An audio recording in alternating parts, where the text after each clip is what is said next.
ఇందాక వసుంధర మేడం అంటూ కాల్ చేసింది మీరేనా? అంత రిస్క్ ఎందుకు తీసుకున్నారు? అడిగితే అడ్రస్ నేనే చెప్పేదాన్ని కదా. నోర్మై, మర్డర్ చేసిన చాలక మజాకులు చేస్తున్నావా? మర్డర్లా? నాకు మసాజ్ చేయడమే వచ్చు సార్, మర్డర్ చేయడం రాదు. ఓవర్ యాక్షన్ చేయొద్దు.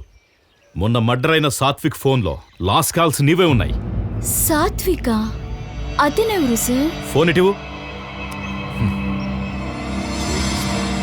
ఇదిగో ఈ నంబర్. గురుపాదం, అరెస్ట్ చేయి. Yes sir. ఒక్క నిమిషం ఉండండి, చెప్తాను. సార్, ఇప్పుడు గుర్తొచ్చింది. ఏంటి? ఈ నెంబర్కి కాల్ చేసింది నా మొబైల్ నుంచి, కానీ అది నేను కాదు. త్వరగా రండి, ఇక్కడే